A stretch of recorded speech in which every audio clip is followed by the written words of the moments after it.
me, this is funny. So Kris would call me on like Saturdays before work and stuff like that. And he's like, I just want to get out of this job. I just want to get out of this job. I'm like, all right, brother. Like, keep going, keep going, keep going. I remember those calls. I remember you called me on break and things like that. And then how long did it take before you were free from that? Um,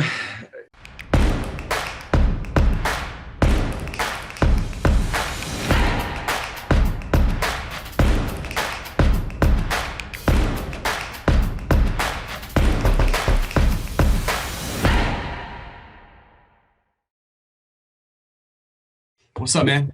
what's up, man? How's it going? Yeah, man. How's biz? Business is cranking. I have the biggest year. So Talk to me about it. Introduce yourself to people because not everyone knows you. You're a little bit more in the background these days. You were a little bit more.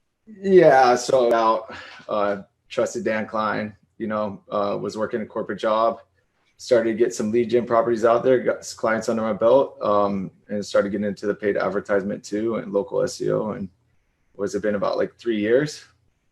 I think it's been 3 or 4. Yeah. 3 or 4 on my own, living in Hawaii. No complaints. Yeah, you were working Verizon, right? When I got you. Oh, I bleed blue, man. AT&T. Yeah, I remember. So Kris would call me. This is funny. So Kris would call me on like Saturdays before work and stuff like that. And he's like, I just want to get out of this job. I just want to get out of this job. I'm like, all right, brother. Like, keep going, keep going, keep going. I remember those calls. I remember you called me on break and things like that. And then how long did it take before you were free from that?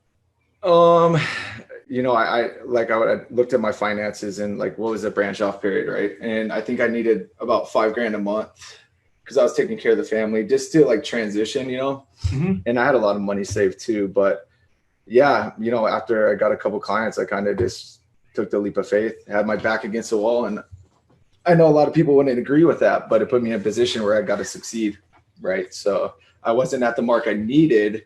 But once I did that and I dedicated all my time to this program, the rest is history. Here we are today.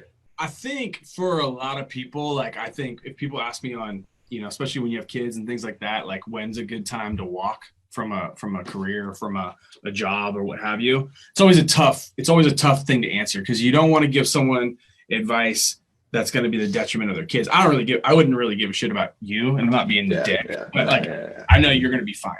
I mean, I do. Yeah. Your kids, like I feel personally responsible. So it's always a tough question to ask. But I do believe that the whole putting your back against the wall, mm-hmm. I mean, it's a real thing. People inherently learn to survive. And I think that some definitely better than others, or some take it a lot more serious than others. But I think for a lot of us, there's a certain level of, when you don't need it, when you don't have to go and get it, it's easy to do nothing and kind of dabble along and just kind of chill. And it's crazy because I've watched people come and go from jobs and, over the years. And it's amazing when people actually move into that zone, more times than not, they knock it out of the park. Now,